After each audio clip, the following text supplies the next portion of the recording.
Bonsoir, bienvenue dans votre édition de France 3 Euskal Pays Basque.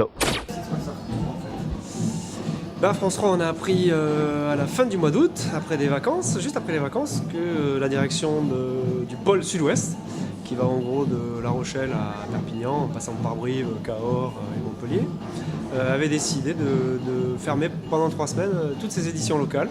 Et concernant Bayonne, ça veut dire que pendant les vacances de la Toussaint, 15 jours, et pendant les vacances de Noël, 7 jours, il n'y aura pas d'information locale de France 3 Euskal Pays Basque. Voilà, on est en 2012, moi je suis un produit de la télévision locale, de la presse locale, je me sens localier et malheureusement en 2012 on se rend compte que dans nos régions, quelles qu'elles soient, ce qui est en danger c'est l'expression par des médias qui existent depuis longtemps. Nous on a 20 ans et vous voyez, on est à la merci pour des restrictions budgétaires d'une fermeture. On savait que la situation économique générale n'est pas forcément très favorable, la fameuse conjoncture, et on savait qu'il y avait des menaces, par exemple, sur l'été prochain. Donc je ne sais pas si ces menaces seront non plus appliquées ou pas. On parlait d'une fermeture de 1 mois et demi entre le 14 juillet et fin août 2013. Donc on espère qu'on pourra éviter ce fait-là aussi, puisque l'été, la population est multipliée par 4 ou 5. Il y a quand même un certain nombre de festivals, d'événements culturels, concerts, performances et autres fêtes locales, dont les fêtes de Bayonne, qui rassemblent plus d'1 million de personnes à ce moment-là. Ce qui est totalement désolant, c'est que nous, on existe depuis 20 ans. Depuis 20 ans, on a un journal quotidien de 7 minutes. On essaie d'être les reflets les plus logiques, on va dire, et les plus variés de l'actualité très riche de ce pays. Et le fait de supprimer l'édition locale, même provisoirement pour l'instant, ça signifie à terme que les reportages qui seront diffusés sur l'antenne de France 3 Aquitaine seront des reportages certainement très folkloriques, mais qui ne seront pas un reflet exact de l'actualité du pays.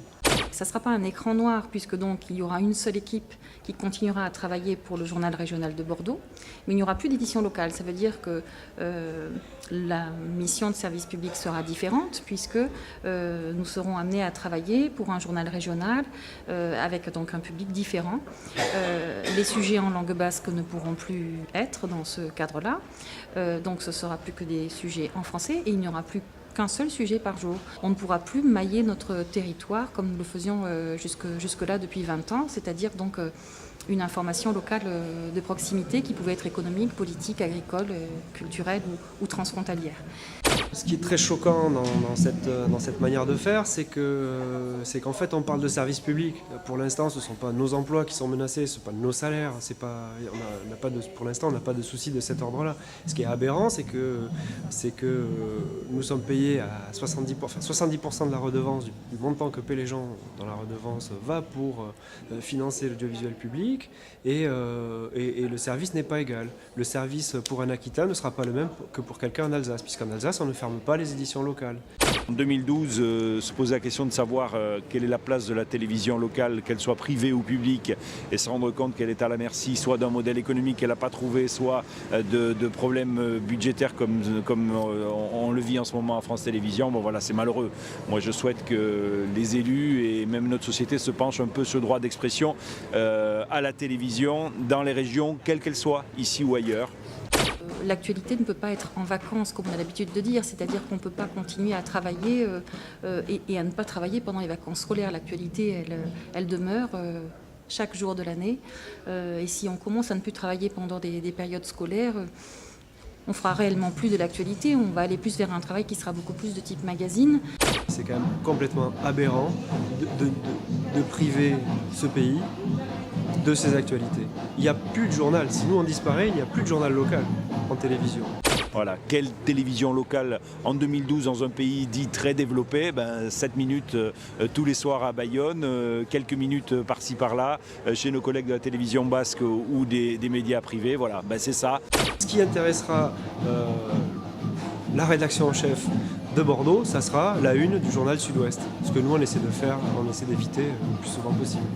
On veut quand même essayer d'éviter l'actualité des jours heureux et l'actualité un peu rêvée de gens qui se trouvent à 200 km de là et qui se disent « Ah ben tiens, quelle est la problématique aujourd'hui au Pays Basque? Qu'est-ce qu'on va pouvoir bien traiter de l'actualité du Pays Basque aujourd'hui ?»